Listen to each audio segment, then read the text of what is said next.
Shalom keluarga yang diberkati oleh Tuhan.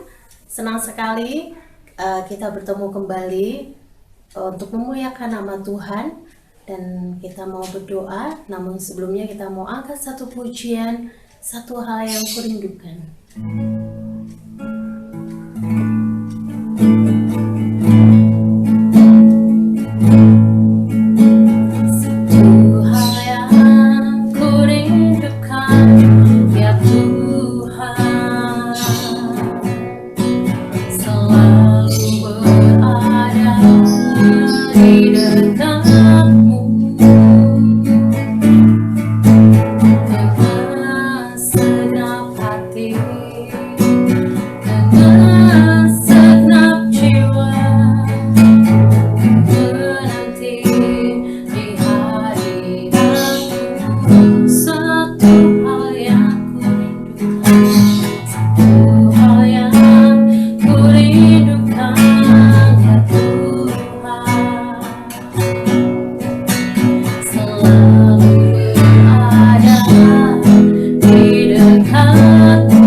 Mengucap syukur Tuhan untuk saat ini. Kayak bersyukur sampai dengan hari ini Tuhan tetap menyertai kami. Bila kami keluarga ini dimanapun kami berada, kami tetap menerima berkat dan penyertaan Tuhan yang boleh selalu kami rasakan di dalam kehidupan kami secara pribadi maupun di dalam keluarga kami. Kami rindu Tuhan, Engkau yang menjadi kepala keluarga dalam kehidupan kami, untuk menolong dan membimbing kami Tuhan, untuk menjadikan keluarga kami menjadi keluarga yang diberkati Tuhan secara luar biasa. Terima kasih Tuhan Yesus, kami akan memuji memuliakan nama-Mu, dan kami percaya bila setiap pujian yang boleh kami naikkan menjadi sembahan yang harum di hadirat-Mu. Terima kasih Tuhan Yesus, di dalam nama-Mu kami bersyukur. Amin. Kita mau angkat satu pujian, keluargaku adalah surgaku.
Shalom, puji nama Tuhan. Kita boleh berjumpa kembali dalam suatu sukacita yang luar biasa. Melalui media online ini, saya menyapa Bapak Ibu Saudaraku. Bagaimana kabar Bapak Ibu Saudaraku? Sehat? Puji nama Tuhan. Saya percaya setiap kita yang senantiasa mengandalkan Tuhan, Tuhan akan kasih anugerah yaitu berupa kesehatan. Nah Bapak Ibu Saudaraku, hari ini kita akan sama-sama pelajari tentang arti perkawinan di mata Tuhan.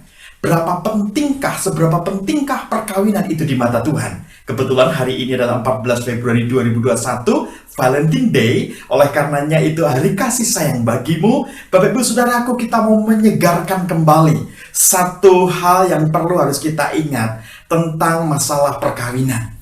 Mukjizat pertama kali di kota Kana itu bicara tentang perkawinan. 6 tempayan air berubah menjadi anggur. Itu mukjizat yang dikerjakan Tuhan Yesus Kristus pertama kalinya. Bicara tentang masalah perkawinan. Nah, Bapak Ibu Saudaraku, sebelum lebih dalam lagi kita akan membahas masalah ini, saya ingin ajak Bapak Ibu Saudaraku, mari kita tunduk kepala dan berdoa. Mari kita berdoa. Segala pujian, kemuliaan, hormat, kebesaran, kedahsyatan hanya bagi Engkau Tuhan kami Yesus Kristus. Terima kasih Tuhan, hari ini dengan penuh sukacita, dengan penuh bahagia, kami boleh merasakan pemeliharaan Tuhan, pertolongan Tuhan, dan kasih karunia Tuhan. Seberapa banyak kami yang saat ini boleh bertemu melalui media online ini Tuhan, kami percaya bahwa berkat Tuhan mengalir atas setiap kehidupan kami, sidang jemaat-Mu dimanapun mereka berada. Bapa, di dalam nama Tuhan kami Yesus Kristus, pagi ini kami mau belajar tentang kebenaran firman-Mu, tentang arti penting perkawinan. Karenanya Bapa, mari Tuhan, berbicaralah. Hamba-Mu siap untuk menyampaikan isi hati-Mu, dan setiap sidang jemaat-Mu Kau urapi sehingga menangkap pesan Tuhan. Hari ini kami boleh merasakan disegarkan kembali dalam hubungan kami, dalam kehidupan perkawinan kami. Terima kasih Tuhan Yesus, terima kasih Roh Kudus, terima kasih Bapa di sorga. Kami kembalikan segala puji dan hormat hanya bagi Engkau Tuhan kami Yesus Kristus. Haleluya, amin. Bapak Ibu Saudaraku yang dikasihi Tuhan dan yang mengasihi Tuhan Yesus Kristus, Alkitab kita ini adalah tentang bicara masalah perjanjian. Kalau bicara perjanjian, kebetulan saya seorang advokat pengacara, maka ada dua pihak. Ada pihak Tuhan dan ada pihak kita. Sama dengan perjanjian. Pada waktu saudara berjanji di hadapan Tuhan dan di hadapan sidang jemaat Tuhan, saudara berkata pada waktu itu, saya berjanji di hadapan Tuhan dan di hadapan jemaat akan menerima engkau sebagai istriku, menerima engkau sebagai suamiku, dan itu perjanjian kekal, Bapak Ibu Saudaraku. Nah, saudara, saya ingin kita sama-sama belajar. Ada sesuatu yang penting yang kita akan lihat. Perkawinan itu bukan semata-mata atas kehendak seorang pria dengan seorang wanita, tapi ada campur tangan Tuhan di dalamnya. Itulah kenapa Tuhanlah yang menumbuhkan cinta, Tuhan yang mempertemukan jodoh kita, kemudian Tuhan yang memberkati setiap perkawinan kudus. Bapak Ibu Saudaraku, di perjanjian lama itu dibuka dengan kisahnya Adam dan Hawa. Niat mereka itu adalah kemudian dipertemukan Tuhan menjadi sebuah keluarga. Di perjanjian baru, kemudian dimunculkan adanya kehidupannya antara Elisabet dan Zakaria. Kemudian pertunangannya Maria dengan Yusuf. Itu bicara masalah keluarga. Membangun kehidupan keluarga ini tidaklah mudah, saudaraku. Membangun sebuah anak tangga, saudaraku, tangga begitu untuk bisa naik, itu hanya butuh mungkin 2-3 hari. Kemudian saudaraku membangun rumah, saudara mungkin membutuhkan waktu sekitar lebih maksimal 6 bulan sampai dengan finishingnya. Tapi membangun kehidupan rumah tangga dibutuhkan waktu seumur hidup. Nah, Bapak Ibu Saudaraku, apa kata Alkitab tentang masalah perkawinan? Karena ini penting, saya ingin bagikan buat Bapak Ibu Saudaraku. Kita akan buka Alkitab kita sama-sama. Kita buka dalam Maleakhi 2 ayatnya yang ke-14 sampai dengan ayatnya yang ke-16. Saya ingin sampaikan ini menjadi mengingatkan setiap dari kita supaya hidup kita berpadanan dengan kebenaran firman Tuhan. Mari kita lihat di sini. Maleakhi 2 ayatnya yang ke-14 sampai dengan ayatnya yang ke-16. Saya bacakan buat Bapak Ibu Saudaraku. Dan kamu bertanya, oleh karena apa? Oleh sebab Tuhan telah menjadi saksi antara engkau dan istri masa mudamu, yang kepadanya engkau telah tidak setia, padahal dialah teman sekutumu dan istri seperjanjianmu. Bukankah Allah yang esa menjadikan mereka daging dan roh, dan apakah yang dikehendaki kesatuan itu? Keturunan ilahi. Jadi, jagalah dirimu, dan janganlah seorang tidak setia terhadap istri dari masa mudanya. Sebab aku membenci perceraian, firman Tuhan Allah Israel. Juga orang yang menutupi pakaiannya dengan kekerasan, firman Tuhan semesta alam. Maka jagalah dirimu dan janganlah berkhianat. Puji nama Tuhan, diberkatilah kita yang mendengarkan firman Tuhan dan yang menyimpan dalam hati dan yang melaksanakannya. Bapak Ibu Saudaraku, tadi saya sudah katakan bahwa dalam sebuah perjanjian itu pasti ada dua pihak. Di perjanjian lama, di perjanjian baru, bahasa Alkitab bicara masalah perjanjian. Berarti ada dua pihak. Dalam perkawinan pun juga ada dua orang di dalamnya. Mereka berjanji. Nah, Bapak Ibu Saudaraku, sekali lagi, kalau kita bicara tentang masalah perkawinan, di sana ada janji, di sana ada sebuah keputusan untuk belajar komitmen seumur hidup. Nah, Bapak Ibu Saudara, kita pelajari ya. Kita akan lihat di sini dari ayat yang ke-14, kita akan pelajari di sana. Dan kamu bertanya, oleh karena apa? Oleh sebab Tuhan telah menjadi saksi antara engkau dan istri masa mudamu. Saudaraku, Tuhan menjadi saksi. Dalam sebuah perjanjian itu ada yang menjadi saksi atas peristiwa hukum yang terjadi. Itulah kenapa Tuhan hadir di dunia ini menjadi saksi ketika peristiwa perkawinan, saudara. Kalau secara hukum, yang namanya saksi itu adalah orang yang melihat, mendengar secara langsung adanya sebuah peristiwa hukum. Melihat, mendengar, menyaksikan secara langsung. Tidak boleh apa kata orang. Kalau itu apa kata orang, dia dengar kemudian dia ceritakan, namanya testimonium auditu. Artinya kesaksian yang tidak melihat secara langsung. Kekuatan pembuktiannya lemah, saudaraku. Tapi karena di sini Tuhan sendiri berkata bahwa aku telah menjadi saksi antara engkau dan istri masa mudamu. Ingat, istri masa mudamu, bukan istri mudamu, saudaraku. Ingat ya. Artinya, waktu saudara berpacaran, waktu saudara bertunangan, sampai dengan saudara masuk dalam kehidupan perkawinan, Tuhan menjadi saksi, saudaraku. Ini luar biasa. Artinya, setiap peristiwa yang terjadi dalam kehidupan pernikahan saudara, Tuhan menyaksikan. Betapa bahagianya Tuhan menyaksikan dua anak manusia dipersatukan dalam pemberkatan nikah kudus. Itu luar biasa. Saudaraku, ingat bahwa Tuhan menjadi saksi. Saudara pernah berjanji di hadapan Tuhan dan di hadapan jemaat. Waktu saudara sudah diberkati pernikahannya, sudah berjanji menerima apapun kondisi dan keadaan pasangan hidup saudara. Perjanjian itu kekal dan abadi, saudaraku. Tidak ada yang bisa membatalkannya, saudaraku. Karena sekali lagi, pernikahan terjadi oleh karena keinginan Tuhan, inisiatif datangnya dari Tuhan. Bukan semata-mata keinginan antara pria dan wanita. Itulah kenapa ketika kemudian perkawinan bermasalah, kemudian mereka saling berpisah, itu Tuhan sangat marah. Itulah kenapa nanti kita akan pelajari di sana. Sekali lagi, yang pertama, dalam perkawinan Tuhan menjadi saksi. Artinya Tuhan punya hak untuk menentukan kehidupan saudara. Tuhan punya hak menegur saudara waktu saudara dalam perkawinan hidupnya tidak benar. Terjadi perselingkuhan, Tuhan punya hak menegur saudara. Saudara, ketika saya menjadi seorang advokat pengacara, penanganan perkara yang saya tangani masalah keluarga, seringkali terjadi ada karena ketidaksetiaan. Itu menyakitkan sekali, saudaraku.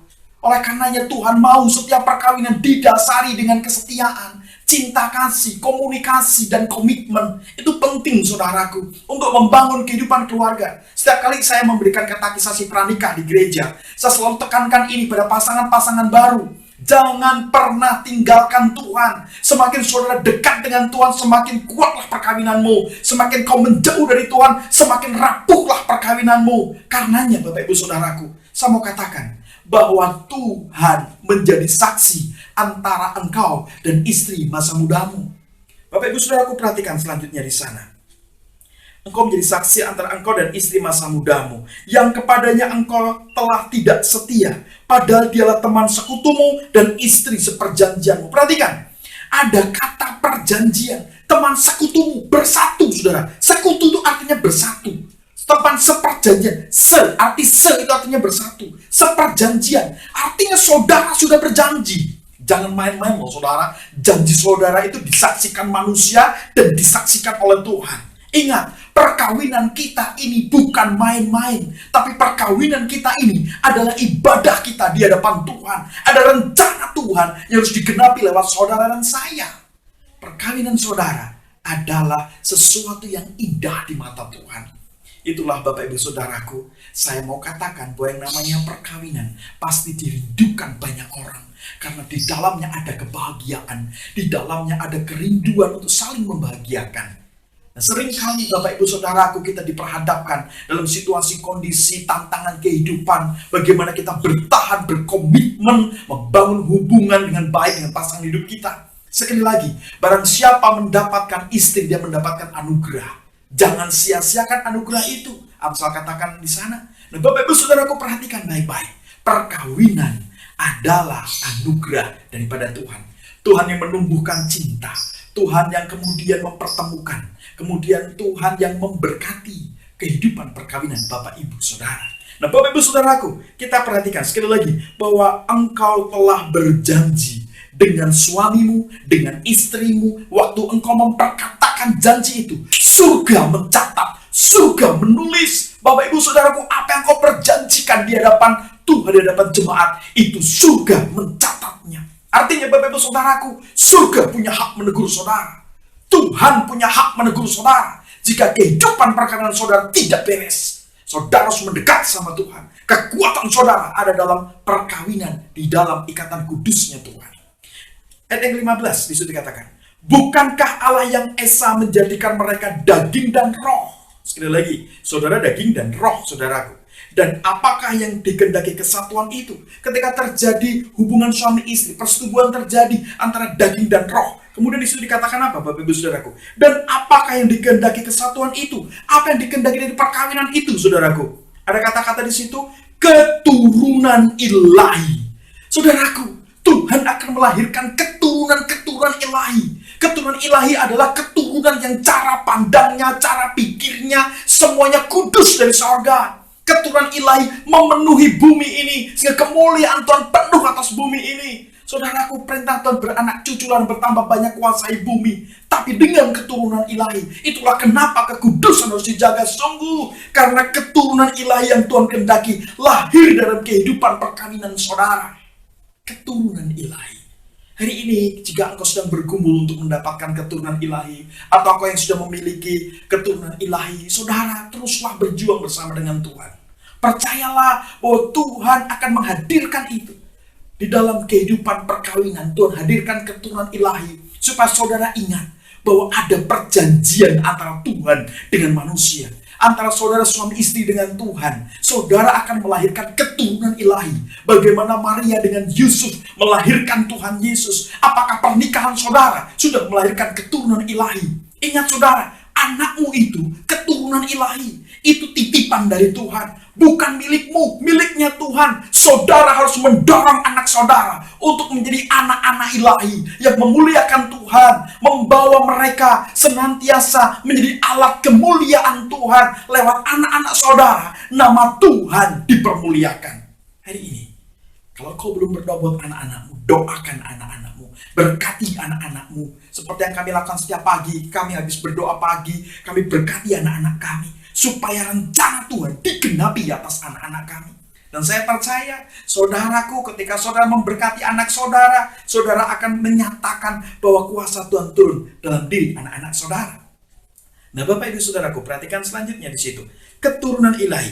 Jadi, perintah Tuhan ini, jagalah dirimu dan janganlah orang tidak setia terhadap istri dari masa mudanya. Jaga. Arti jaga itu merawat. Saudara, rawatlah kehidupan perkawinan saudara. Dijagain, jangan dirusak, jangan dihancurkan saudara. Dengan perselingkuhan, dengan sesuatu yang tidak baik, saudara bisa menghancurkan yang namanya rencana Tuhan dengan saudara menghancurkan kehidupan keluarga saudara. Karena itu jaga saudara, setialah pada pasangan hidup saudara. Hari ini kalau bicara kesetiaan, itu sesuatu yang mahal harganya. Tapi saudara harus lakukan itu. Kenapa? Itulah bedanya perkawinan Kristen dengan perkawinan yang lain. Perkawinan yang lain mungkin bisa gonta-ganti pasangan, tapi kekristenan sekali menikah untuk seumur hidup. Kita mengenal monogami. Kesetiaan itu dasar utama untuk berkat Tuhan turun dalam kehidupan keluarga saudara. Di mana keluarga yang bersatu, berkat Tuhan dicurahkan di sana. Saudaraku, syarat berkat mengalir ketika ada persatuan dalam keluarga. Jadi, jagalah dirimu. Kemudian ayat yang ke-16. Sebab aku membenci perceraian, firman Tuhan Allah Israel. Kenapa Tuhan benci perceraian? Logikanya begini. Ada rencana Tuhan yang akan terjadi dalam kehidupan perkawinan saudara. Tapi ternyata saudara rusak dengan perceraian. Sehingga rencana Tuhan menjadi gagal, digagalkan oleh keputusan saudara. Karena perceraian itu bukan keputusan Tuhan. Karena yang Tuhan mau adalah persatuan. Yang Tuhan mau adalah berkat yang mengalir. Saudaraku, hari ini saya sedang menangani perkara-perkara perceraian. Bagaimana saya berusaha untuk mendamaikannya. Saya berjuang untuk mendamaikannya. Dan saya selalu ingatkan bahwa apa yang saudara ambil keputusan, sekalipun itu adalah hak hukum saudara, tapi ingat, saudara ada pertanggungjawaban rohani di hadapan Tuhan kelak di sorga. Nah, Bapak Ibu Saudaraku, perhatikan baik-baik. Di sini Tuhan membenci perceraian. Juga orang yang menutupi pakaiannya dengan kekerasan. Tuhan tidak suka dengan KDRT. Kekerasan dalam rumah tangga Tuhan tidak suka. Kalau di dalam kehidupan keluarga ada bapak sebagai orang bertanggung jawab. Kemudian ibu yang selalu merawat. Anak yang selalu taat. Ada Allah Bapa, Allah Putra, Allah Roh Kudus. Ada bapak, ada ibu, ada anak. Mereka memang memfungsikan tugasnya masing-masing. Maka yang namanya surga sudah bisa saudara rasakan dalam kehidupan di dunia ini ketika keluarga kita melaksanakan tugas sesuai dengan apa yang diamanahkan, apa yang ditugaskan. Surga sudah bisa rasakan, saudara. Sudah bisa merasakan surga. Makanya di situ Tuhan tidak suka kekerasan, tapi ada kasih yang mengalir dalam kehidupan Bapak Ibu Saudaraku. Dalam pernikahan ada kasih Kristus menjadi dasar kehidupan suami istri. Bapak Ibu Saudaraku, di seri khusus ini saya akan buat berseri, artinya bahwa kehidupan perkawinan ini sangat penting. Kemudian Tuhan juga katakan di sana, Tuhan tidak suka kekerasan, firman Tuhan semesta alam, maka jagalah dirimu dan janganlah berkhianat. Saudara, jagalah dirimu dan jangan berkhianat. Pengkhianatan itu menyakitkan, saudara. Itulah kenapa ketika ada perselingkuhan itu sangat menyakitkan. Karenanya mari kita jaga. Mari kita sungguh-sungguh mendekat kepada Tuhan. Karena saya melihat bahwa ketika yang namanya pengkhianatan itu terjadi, orang yang dikhianat itu sulit untuk dijangkau, Bapak Ibu Saudaraku. Saudara harus minta maaf, bertobat sungguh-sungguh supaya kehidupan saudara dipulihkan oleh Tuhan. Hari ini Tuhan rindu memberkati pernikahan saudara. Tuhan rindu memberkati perkawinan saudara. Jangan tunda-tunda lagi. Mari Bapak Ibu Saudaraku, kita setia pada istri masa muda kita. Selama kita pacaran, selama kita bergumul, mendapatkan pasangan hidup, Tuhan sudah kasih. Pertahankan itu di dalam doa, saudaraku. Jangan sia-siakan atas apa yang Tuhan sudah anugerahkan dalam kehidupan Bapak Ibu Saudaraku. Mari kita membangun hubungan yang akrab dengan Tuhan. Kita terus mendekat sama Tuhan. Saudaraku, saya punya teori segitiga. Saya tutup sharing firman saya dengan teori segitiga ini. Bapak Ibu Saudaraku, kalau kita perhatikan ini adalah segitiga. Ini adalah cinta kasih. Ini adalah komitmen dan ini adalah komunikasi. Waktu suatu hubungan keluarga ini tidak ada cinta kasih, ini bukan lagi segitiga, tapi ini sudut yang akan saling menyakitkan. Kemudian Bapak Ibu Saudaraku, kalau dalam hubungan keluarga ada cinta kasih, ada komitmen tapi tidak ada komunikasi, ini juga sudut yang akan saling menyakitkan. Kemudian kalau ini sudah ada cinta kasih, kemudian di sini ada komitmen tapi ada komunikasi tapi tidak ada komitmen, ini juga bukan segitiga tapi ini sudut yang akan menyakitkan. Jadi dalam kehidupan pernikahan saudara harus ada tiga hal ini. Ada cinta kasihnya Tuhan, ada komitmen untuk terus membangun hubungan, dan yang ini adalah komunikasi. Menjadi tiga hal yang penting. Nah, Bapak Ibu Saudaraku, semakin keluarga ini mendekat kepada Tuhan, maka keluarga ini akan disatukan. Tapi jika menjauh dari Tuhan, maka keluarga ini akan menjadi terpisah. Nah, Bapak Ibu Saudaraku, pastikan hari ini cinta dalam kehidupan keluarga saudara benar-benar senantiasa selalu diperbarui, sehingga cinta itu yang akan merawat kehidupan perkawinan saudara. Jangan menjadi pudar, jangan menjadi lesu, saudaraku. Terus semangat mencintai pasangan hidupmu, juga anak-anakmu, karena di dalam cinta ada keindahan yang luar biasa. Dunia membutuhkan cinta, dunia membutuhkan kasih. Bapak Ibu Saudaraku, mari kita rindukan cinta Tuhan ada dalam hati kita, supaya melalui cinta Tuhan itu kita berbagi cinta kepada keluarga kita, dengan keluarga kita penuh dengan cinta. Nah, Bapak Ibu Saudaraku, saya akan tutup sharing firman dengan firman Tuhan melalui 1 Yohanes.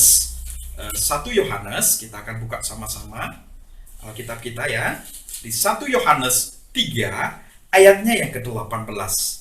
Anak-anakku, marilah kita mengasihi bukan dengan perkataan atau dengan lidah, tetapi dengan perbuatan dan dalam kebenaran.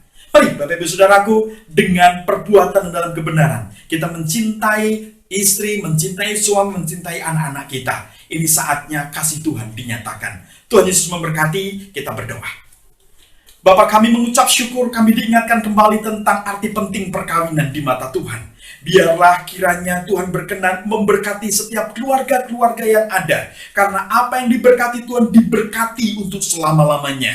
Mari Tuhan, teguhkanlah setiap keluarga-keluarga saat ini untuk semakin mencintai Tuhan. Karena ketika satu keluarga bersepakat mencintai Tuhan, maka impartasi cinta Tuhan dari kerajaan sorga akan senantiasa melingkupi, menyertai kehidupan perkawinan setiap sidang jemaatmu. Mari Tuhan, siapapun yang melihat apa yang kami sharingkan, apa yang kami bagikan ini, Tuhan, mereka diberkati, disertai, ditolong, dan dijagai Tuhan.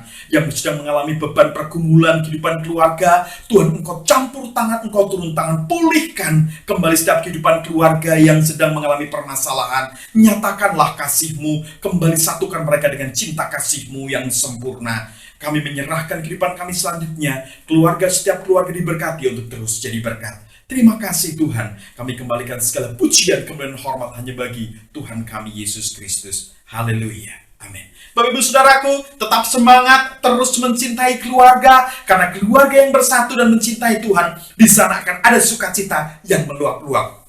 Tuhan Yesus memberkati. Shalom.